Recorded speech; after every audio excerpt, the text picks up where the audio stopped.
Welcome back to Vanished West. This is part 2 of The Silence in the Trees. In part 1, we looked at what was left behind, and in part 2, we turned to what was happening beneath the surface. The beliefs, the messages, and the decisions that didn't happen all at once, but built quietly over time. When investigators later tried to reconstruct what happened in Nanup, one of the most frustrating realities they encountered was this.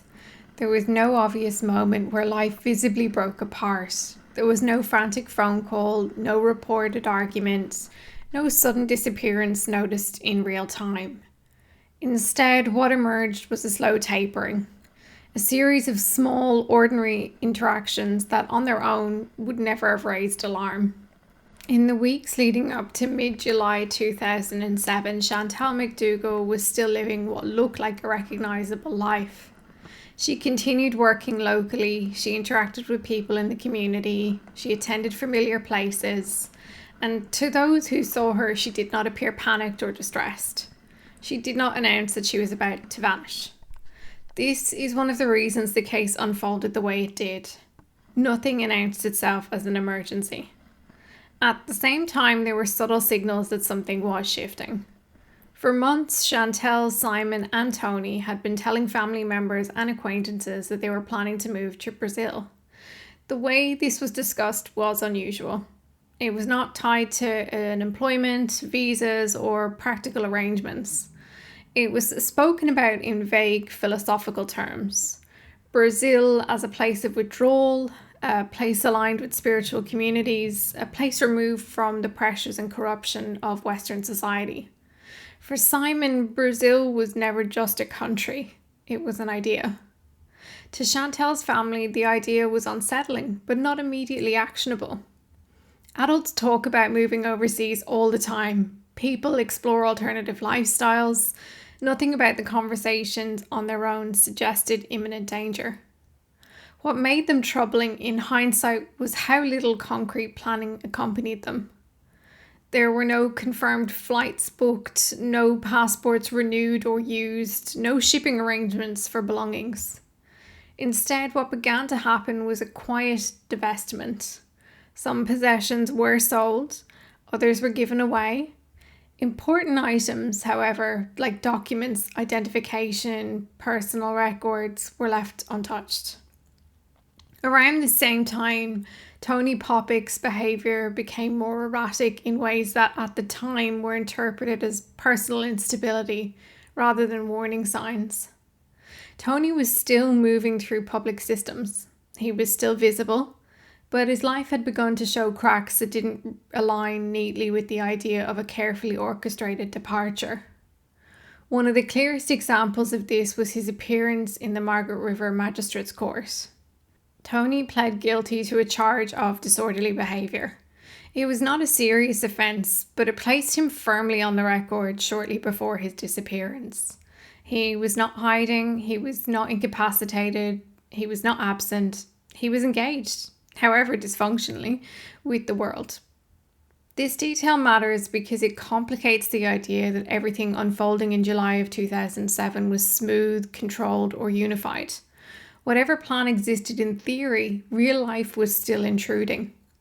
For Chantal, the days before mid-July were marked by a different kind of tension.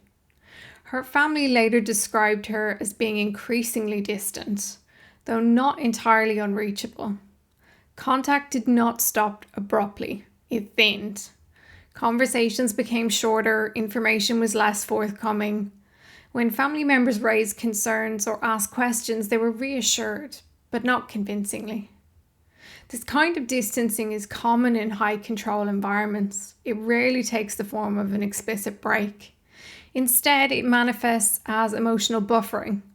Fewer details shared, fewer opportunities for challenge, fewer openings for doubt. Leela, meanwhile, was still present in the community. She attended activities, she was seen by others. There were no reports that she appeared unwell, frightened, or neglected. This is an important and painful reality. There were no obvious external signs that a child was in any immediate danger. That absence of visible crisis is part of what allowed the situation to progress unchecked. Inside the household, however, belief had already moved past speculation. By this point, Simon's doctrine had become prescriptive. Death was no longer framed as a distant concept. It had been integrated into the group's understanding of what was required. Tony's role, articulated in emails, had already been conceptualized. Chantel's compliance was no longer tentative. But none of this was visible to the outside world. What the outside world saw was a woman still going to work, a child still attending activities, a household that looked intact. And then quietly, pieces of that household began to disengage. One of the most telling actions came not from a dramatic farewell, but from a phone call. Someone rang a transport booking line, Trans WA, from the Nanop house. They didn't ask about flights, they didn't inquire about leaving the country, they asked about regional transport. This detail is critical because it marks a shift from abstraction to movement. Shortly after the call, someone visited a local visitor centre and purchased a ticket to travel from Bridgetown to Northcliffe. The ticket was issued in the name of J. Roberts. At the time, this meant nothing. People buy tickets, plans change, tickets go unused, and this one was never used. But this moment marks the first point where belief, planning, and logistics intersect in a way that leaves a trace. It's the first time the group's internal certainty produces an external footprint. From here, the story does not accelerate, it fragments. The difficulty investigators faced almost immediately was not a lack of information, but just the wrong kind of information. There were movements, transactions, and records. What there was not was coherence. After the initial Trans WA inquiry from the Nanop house, the purchase of the Bridgetown to Northcliffe ticket in the name of J. Roberts appeared to be the first tangible step toward departure. On paper, it suggested someone was moving south, deeper into regional Western Australia, away from population centres and toward increasingly isolated towns. But that movement never occurred. The ticket was not used. No one boarded the bus. No one arrived in Northcliffe. At this point, investigators were still unaware that anything unusual had happened. The ticket only became significant later, when it was viewed alongside what followed. On the morning of the 16th of July in 2007, another ticket was purchased, again in the name of J. Roberts. This time the route was from Perth to Northcliffe via Bunbury. Records indicate that an adult male took that journey. This is the first confirmed movement connected to the disappearance. The use of Perth as a departure point is significant. It suggests access to transport networks, anonymity, and cash-based transactions. It also places at least one member of the group away from Nanop and operating independently. What cannot be confirmed is who that person was. The name J. Roberts does not correspond to any known identity within the group. It was not an alias Simon was known to use publicly. It does not appear in his writings. It does not match Tony's name. It does not match Chantel's. It is a constructed identity, used briefly and then abandoned. That alone raises questions. People who intend to disappear permanently tend to commit to an alias. They reuse it. They build continuity around it. J. Roberts appears and then disappears within hours. Later that same day, another ticket, again issued in the name J. Roberts, was used to travel to Kalgoorlie. This is where the timeline stops making sense. Northcliffe and Kalgoorlie are not connected by a single journey. They are separated by vast distance and geography. One lies to the southwest, surrounded by forests and sparsely populated lands. The other sits far to the east, associated historically with mining, transience, and movement through remote interior regions. Travelling to both in a single day suggests not a linear plan, but fragmentation.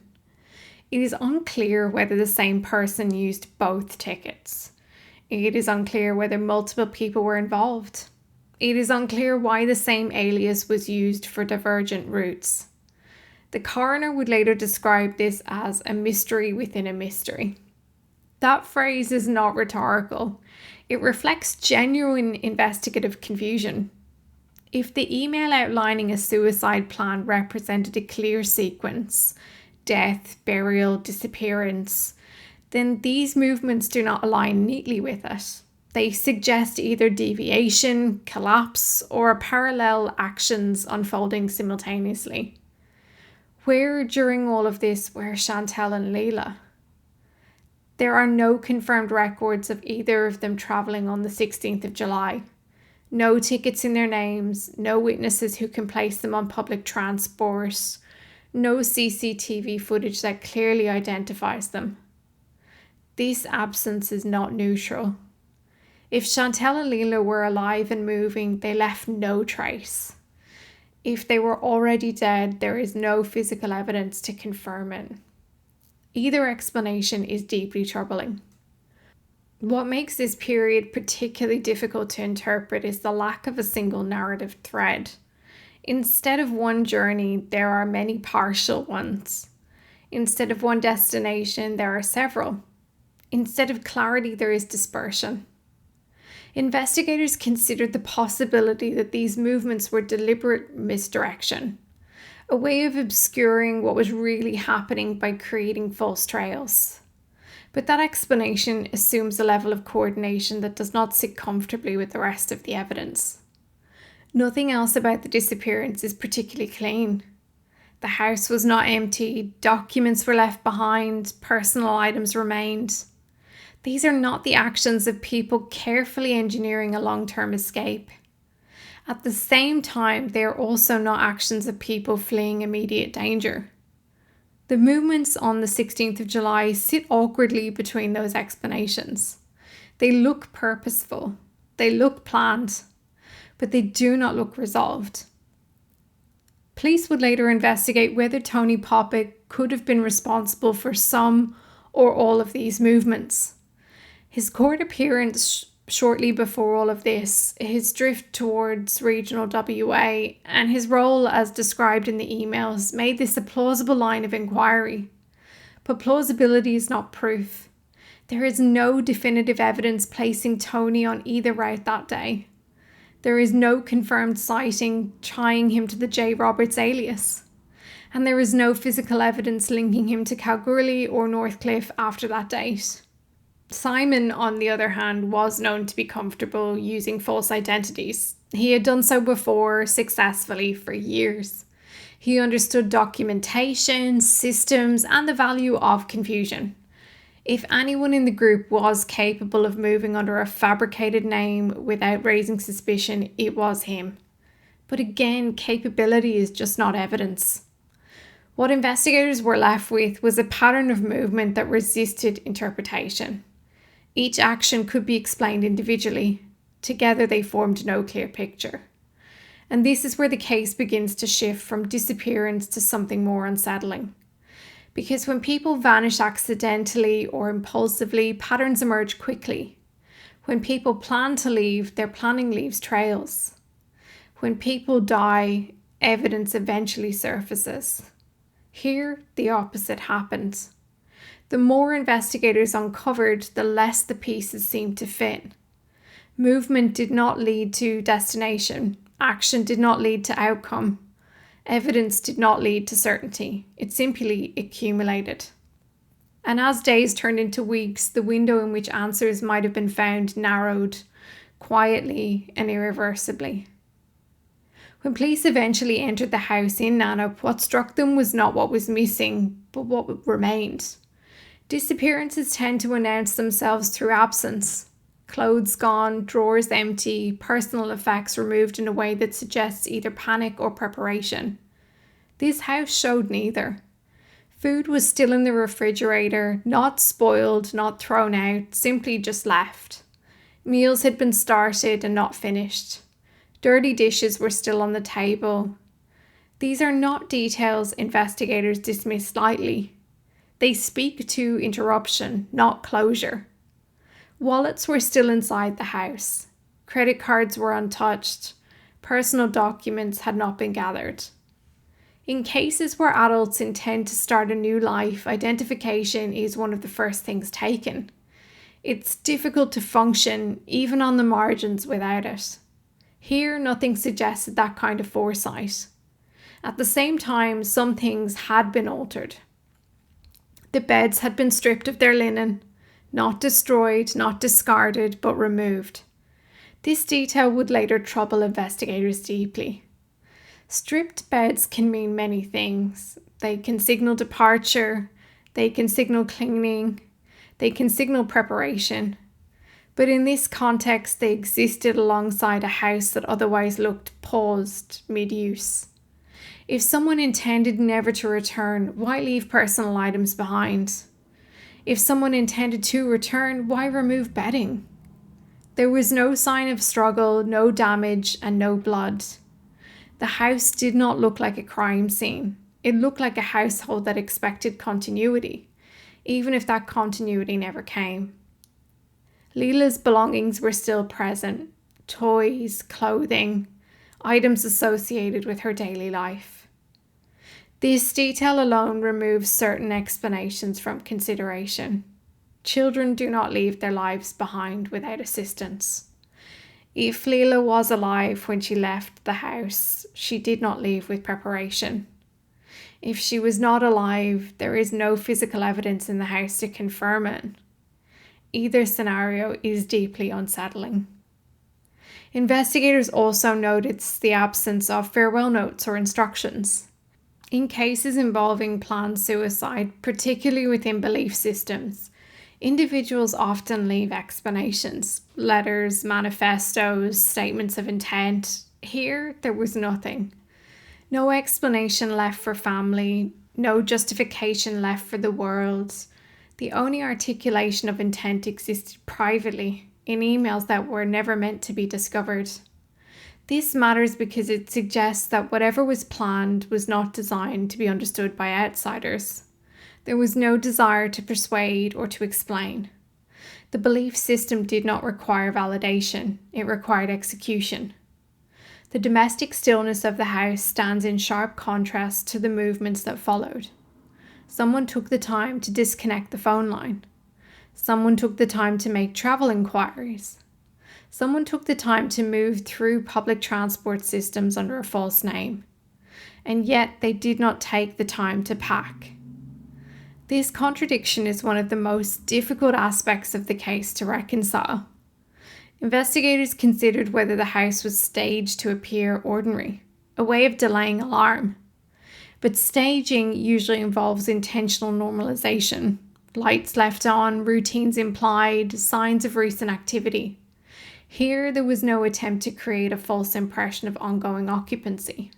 The house did not look lived in, it looked abandoned without finality. As the investigation widened, police began to consider whether the disappearance had occurred in stages, that perhaps not all 4 people left the house together, that some may have left earlier and others later.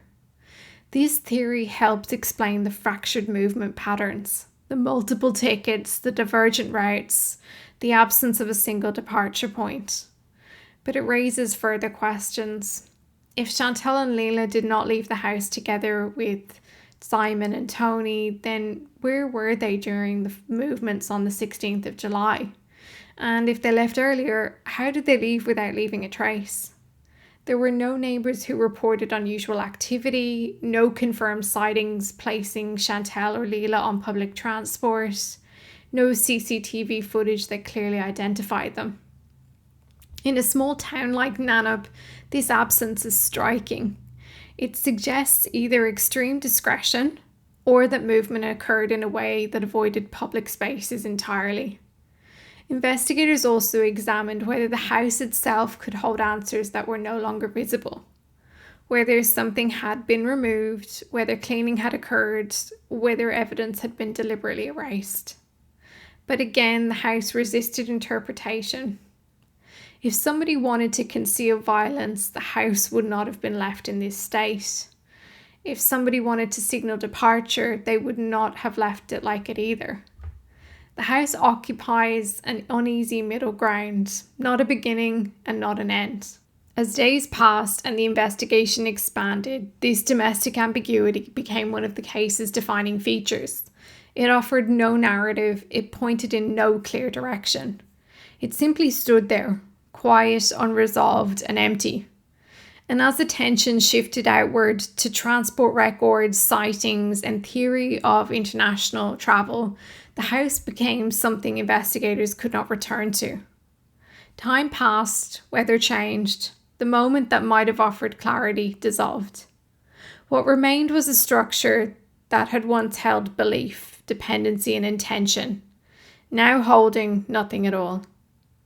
From the outside, the idea that the group had travelled to Brazil sounded improbable.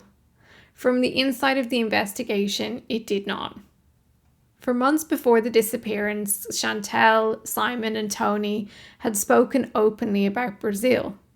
This was not a rumour picked up after the fact. It was information given directly to family members and acquaintances while the group was still visible, still present, still living ordinary lives. Brazil was discussed repeatedly and with a sense of inevitability rather than aspiration. It was not framed as, we're thinking about it, or we might go one day. It was spoken about as if the decision had already been made. For investigators, that mattered. Disappearances often involve narratives planted in advance. People preparing to leave sometimes normalize the idea before acting, softening the shock and delaying alarm.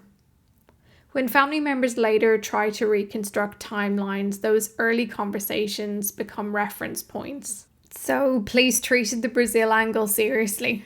They began with geography. The town most often associated with the group's stated plans was Rio Branco, a city in the western Amazon region. It is remote, difficult to access, and culturally distinct from coastal Brazil. It is also an area where syncretic religious movements exist, belief systems that combine elements of Christianity, indigenous spirituality, and psychedelic or mystical practices. Within the worldview Simon had been promoting, this made sense. Rio Branco represented separation. It represented distance from Western systems. It represented a place where alternative belief structures could exist without interference. In other words, Brazil, and Rio Branco specifically, aligned ideologically. Police then moved to logistics. They searched for evidence of international travel, passport usage, airline bookings, exit records, entry records on the Brazilian side. Any indication that 4 people, including a child, had left Australia together. They found nothing. No passports belonging to Chantel, Leela, Tony, or Simon were used to leave the country. There were no airline manifests matching their details, no records of entry into Brazil under their real names or known aliases.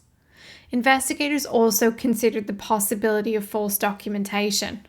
Simon had, after all, successfully obtained a passport under a stolen identity in the past. He understood how systems could be manipulated.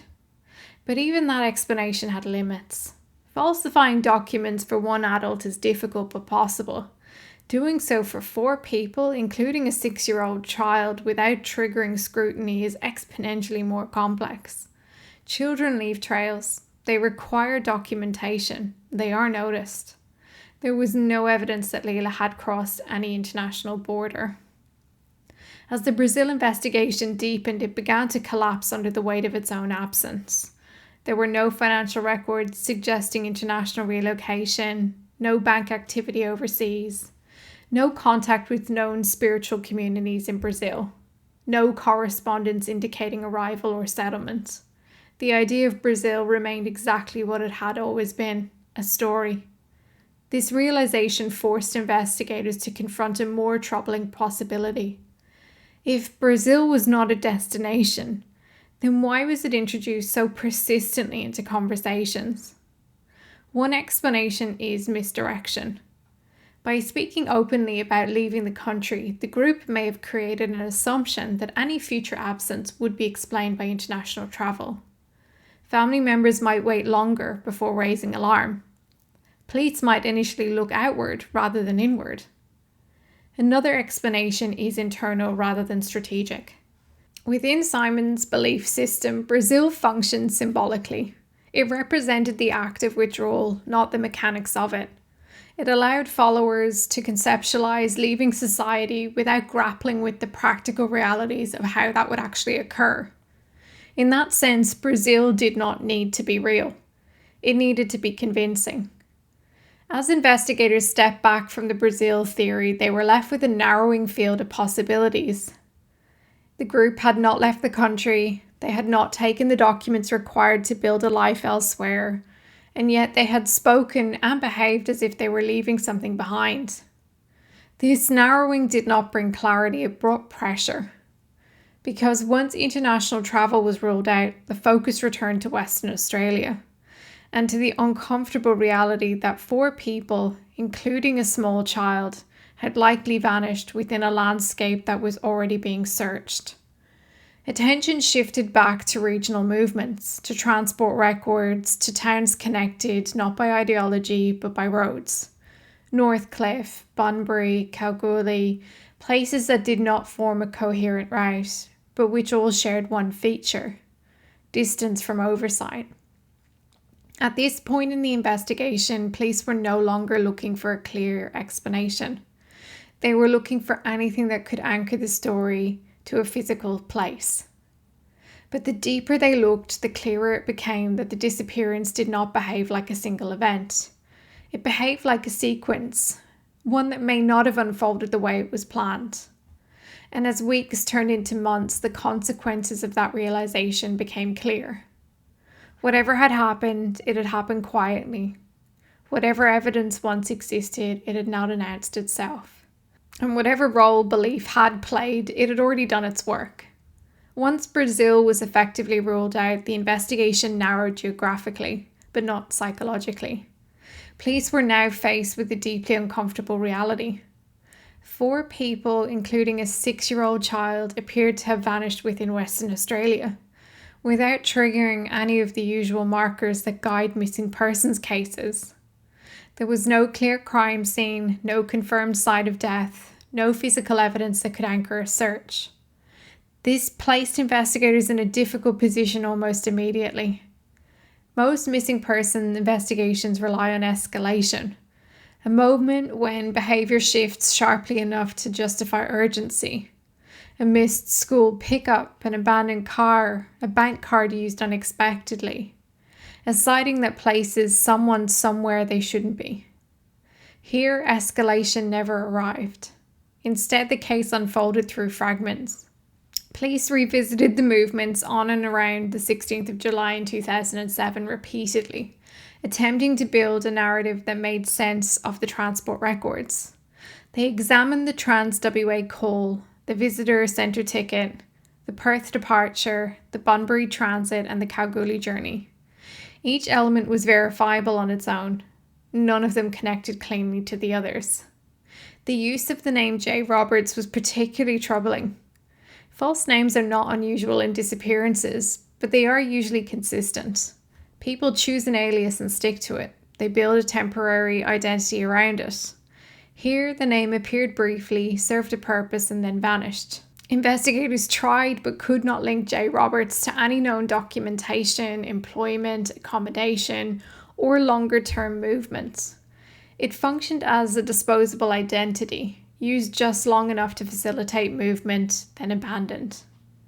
This raised the possibility that the travel was not about reaching a destination at all. It may have been about creating distance from the house, from routine, from anyone who might intervene. At the same time, police were forced to confront the limits of what belief-driven cases offer investigators. Simon's worldview did not operate on rational incentives. There was no financial motive, no custody dispute, no criminal enterprise that would benefit from disappearance. This removed entire categories of investigative leverage.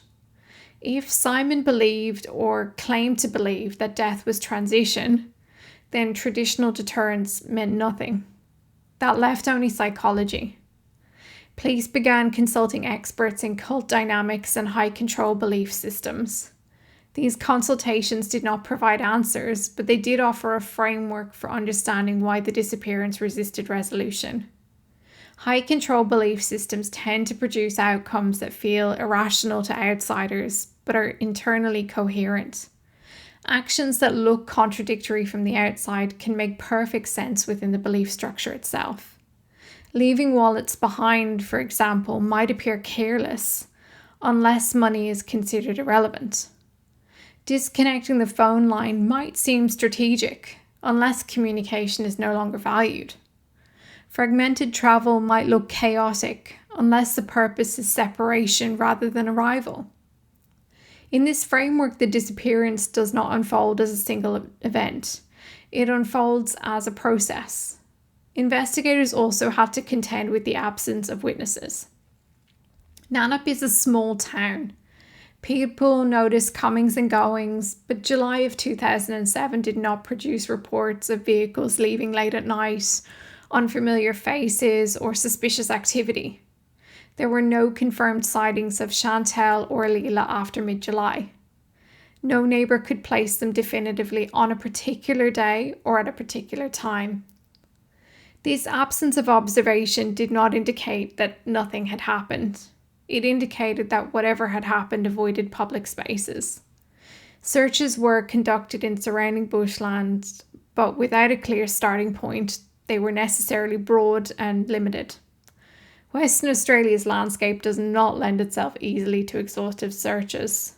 Vast areas of bush, forest, and remote land can swallow evidence quickly.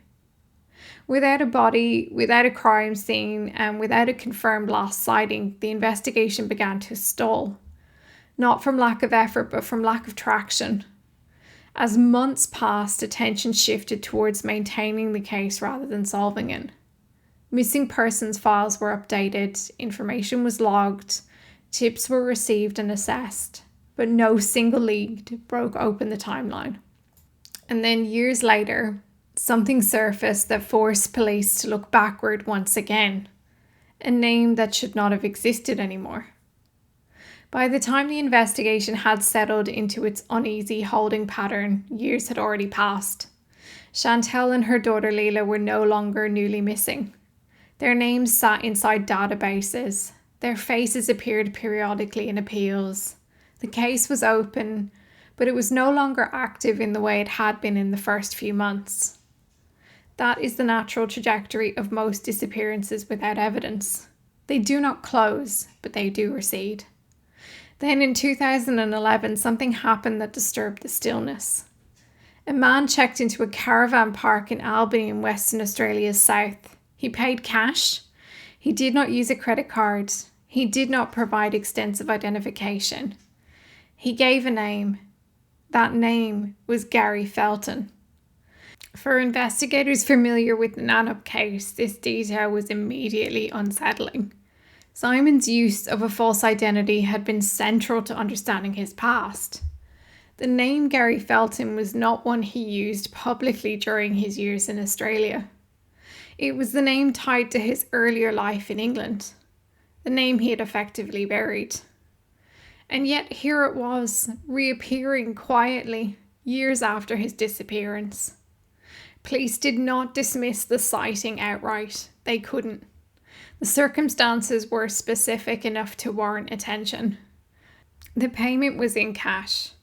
The man claimed membership in a tourist organisation that did not exist.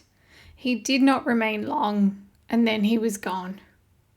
Investigators attempted to verify whether this man could have been Simon. They traced other individuals named Gary Felton. They eliminated them. None matched the circumstances. None could be placed at the caravan park at that time. But elimination is not confirmation. There was no photographic evidence, no CCTV footage that could definitively identify the man. No witness who could later say with certainty that this was the same person who vanished in 2007. The sighting sat in the same category as many others connected to this case: troubling, plausible, and ultimately unprovable. What made it different was not the man's appearance, but the name he chose to give. If Simon were alive and attempting to move quietly through the world, choosing his real name rather than his assumed one would be a strange decision. It would invite scrutiny rather than avoid it. It would reopen a past he had worked hard to obscure. Unless, of course, the name no longer felt dangerous. Unless the identity of Simon Cadwell had become more risky than Gary Felton. This possibility unsettled investigators because it suggested a level of calculation that extended beyond disappearance. It implied adaptation, a reassessment of which identity was safest to inhabit. But again, there was no proof. The Albany sighting could not be linked to any confirmed movement of Simon after 2007. It could not be tied to accommodation records elsewhere. It did not lead to any further sightings. It did not generate corroborating evidence. It existed in isolation. For the families, sightings like this carried a different weight.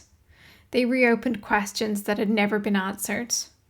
They pulled at hope and fear simultaneously.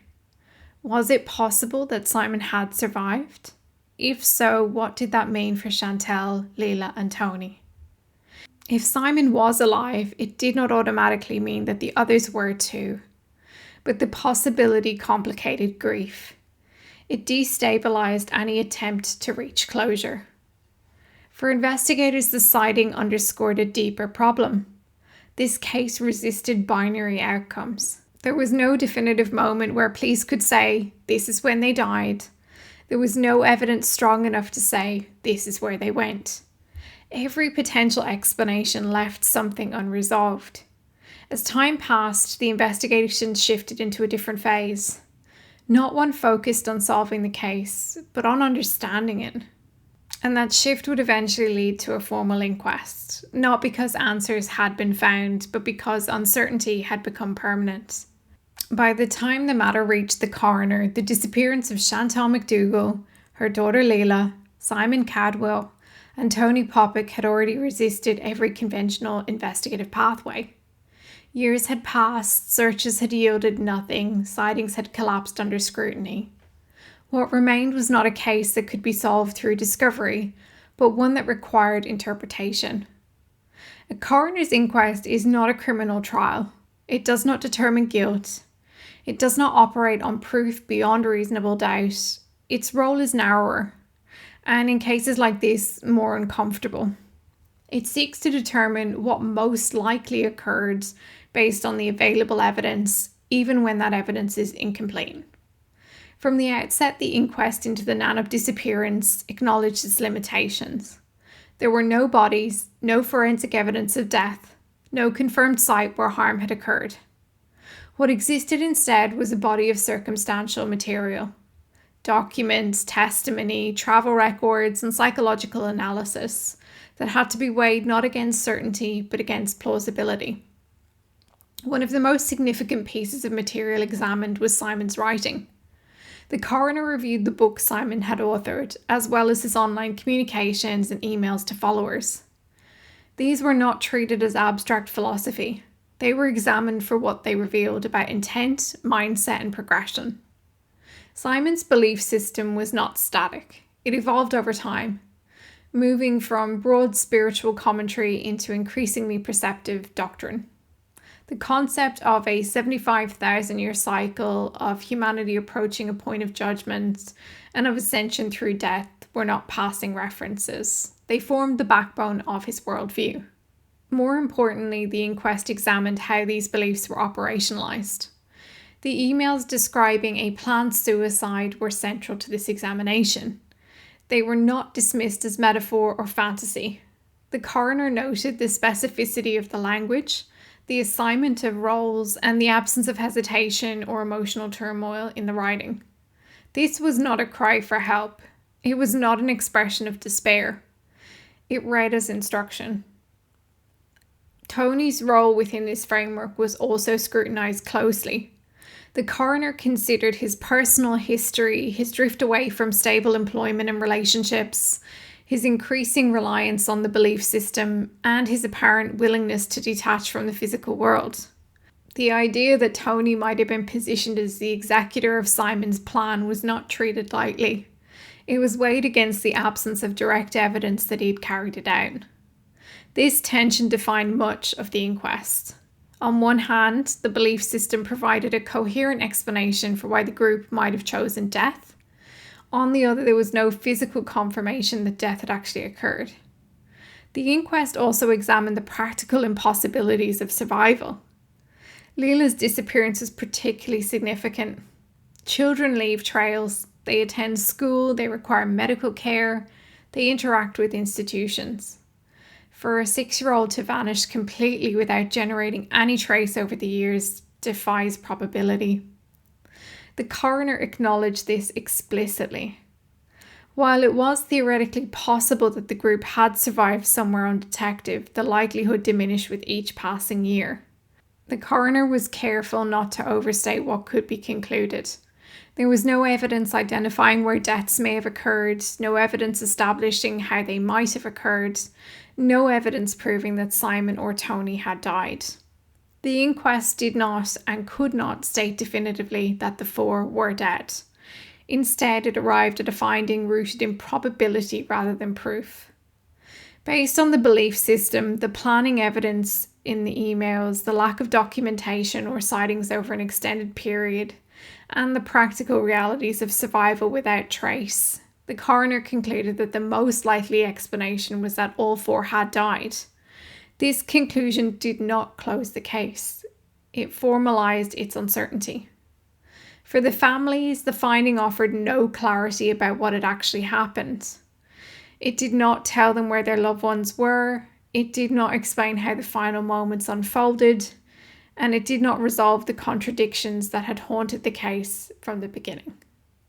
What it did do was acknowledge the weight of absence. The inquest recognised that this was not a disappearance that could be understood through conventional lenses. It was shaped behind belief, control, and a rejection of ordinary life that left little physical evidence behind. And yet, even as the inquest attempted to contain the case within legal language, something remained unresolved. Simon's belief system did not end with the disappearance. His books continued to circulate. His ideas continued to be discussed. Followers continued to frame his writing as insight rather than warning. The inquest could not assess what was likely. It could not extinguish what remained. Even after the inquest attempted to draw a boundary around what was most likely, the Nannup disappearance resisted containment. Probability is not the same as explanation. What remained and still remains is a collection of contradictions that do not cancel each other out. They sit alongside one another unresolved, forcing anyone who studies the case to hold competing possibilities in their mind at the same time. The first and most obvious contradiction lies in the nature of the planning itself. If Simon's belief system had progressed to the point described in the emails, if death was viewed as transition, and if roles had been assigned, then the expectation would be that the outcome followed the plan with some degree of coherence. But what unfolded instead was fragmentation. Movements did not align cleanly, travel was disjointed, timelines fractured rather than converged. The suicide plan described in the emails suggests a sequence: deaths, burial, disappearance. What investigators encountered instead was evidence of travel in multiple directions, under a disposable alias, within the same day. This raises uncomfortable questions. Was the plan altered? Was it interrupted? Did something go wrong? Or was the email never meant to describe an exact sequence at all? Another unresolved issue concerns Leela. Within the belief system, adults could reinterpret death as advancement. A child could not. Leela did not have the capacity to consent to ideology, to understand abstraction, or to frame physical death as anything other than absence. This places her at the centre of the case's moral gravity. If the plan outlined in the emails was enacted, then Leela's death would have required adult action, not belief alone, but physical intervention. that reality sits uneasily alongside the absence of forensic evidence, witnesses, or a confirmed location. At the same time, the alternative explanation that Leela survived presents its own impossibilities. For a 6-year-old to remain alive without interacting with schools, healthcare systems, or community structures over many years would require extraordinary concealment. Not impossible, but highly improbable. This is the bind the case never accepts. Either scenario demands actions that leave traces, and yet no traces have ever been found. Simon's role presents another contradiction. On one hand, his history of identity theft, manipulation, and reliance on others suggests a man skilled at self-preservation, someone who avoided responsibility and consequence, someone who used belief systems to extract support without offering labour. On the other hand, the belief system he promoted devalued physical existence entirely. Was Simon a true believer by the end, willing to die for his doctrine? Or was he a manipulator whose systems spiraled beyond his control? The Albany sighting complicates things further. If Simon was alive years after the disappearance using his real name, then the narrative of a completed suicide pact collapses. But if he was dead, then the sighting becomes either coincidence or misidentification. A cruel reminder of how hope can be triggered by fragments. The email positions him as the executor of the plan. His personal history makes that role psychologically plausible. But there's no direct evidence that he ever carried anything out. No tools recovered, no burial site located, no remains found. If Tony did attempt to enact the plan and failed, what happened then? If he abandoned it, why disappear entirely? And finally, there is the question of intent versus outcome. High control belief systems often produce outcomes that differ from what leaders initially envision. Plans evolve, resistance emerges, fear intrudes. The moment of execution is not always the moment of collapse. Sometimes it's the moment where belief falters. The Nanup case offers no clear point where that happened. What we are left with instead is silence. Silence that cannot be confidently labelled as death. Silence that cannot be confidently labelled as survival. Just silence. This is why the case continues to trouble those who study it. It does not resolve in a cautionary tale or solve mystery. It refuses to offer closure. It demands that we accept uncertainty, not as a temporary condition, but as a permanent one. And perhaps that's the final contradiction. A belief system built on certainty produces an outcome defined entirely by doubt. One of the most unsettling aspects of this case is that nothing about it is truly ended. There was no arrest, no recovery, no definitive moment where the story closed. And beyond the absence of answers, there's something else that lingers, something quieter, but arguably more dangerous. Simon's belief system did not disappear with him. His books are out there. Servers of the Divine Plan and the New Call are still available online, sometimes at extraordinary prices. New readers continue to find them without context, encountering the ideas as abstract spiritual philosophy rather than as part of a real-world disappearance involving a child. Online, followers still discuss the texts. They refer to Simon's writing with reverence. The language of ascension, transition, and inevitability remains intact, detached from consequence. This matters. High control belief systems do not rely on the continued presence of a leader to persist. Once codified, once written down, once shared, once absorbed, they can circulate independently. The ideas become portable. The authority becomes internalized. In this case, the disappearance did not discredit the belief system for those already inclined to accept it. Instead, it became absorbed into the mythology, a mystery, a sign, an unanswered question that reinforces the sense that something profound occurred beyond ordinary understanding.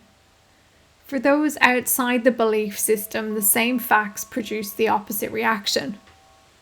A man with a history of fraud and identity theft, a passion of exploiting women for stability and resources, a doctrine that reframed death as advancement, a child who vanished without a trace. The facts do not require embellishment, and yet without resolution they exist in a strange suspension, disturbing but distant enough to be abstracted. This is one of those reasons that cases like this are difficult to hold on to collectively.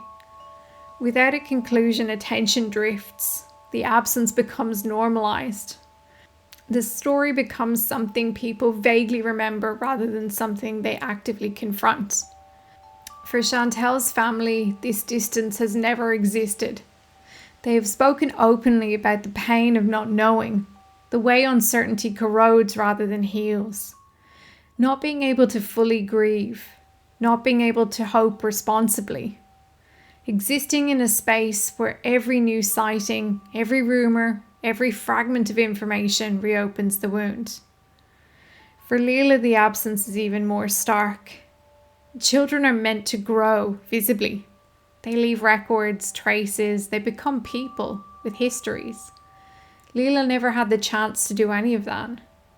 Her disappearance is not just unresolved, it's unfinished. And it is here that the Nannup case extends beyond itself. Because it is not only about what happened in one house, in one small town, in one year. It is about how belief systems can hollow out accountability, how certainty can replace ethics, how people can be convinced that harm is not harm if it's framed correctly. Simon did not need to coerce with violence. He did not need to isolate through force. He needed people to accept his certainty, and once they did, the rest followed quietly. The unanswered questions in this case are not just investigative, they're also structural.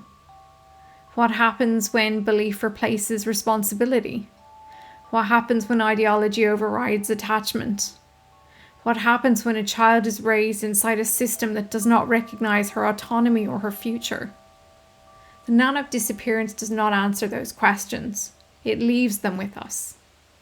And perhaps that is why this case still matters so much. Not because it can be solved, but because it demonstrates how easily certainty can masquerade as meaning, and how devastating the consequences can be when it does. 4 people vanished. 1 belief system remained. And somewhere between those 2 facts lies a truth that may never be fully recovered. If you have any information about the disappearance of Chantel McDougall, Leela McDougall, Simon Cadwell, or Tony Popick, please contact Crime Stoppers on 1-800-333-000. Thank you for listening and for staying with us through this 2-part episode. I know it's been long. Stories like this take time to tell properly, and they matter because they don't resolve neatly in a nice box. If you want to make sure you don't miss any future episodes of Vanished West, please follow or subscribe wherever you're listening. It helps more people find these stories, and it keeps the focus on those who are still missing. Until next time, stay kind, stay curious, and never forget those who vanished from the West.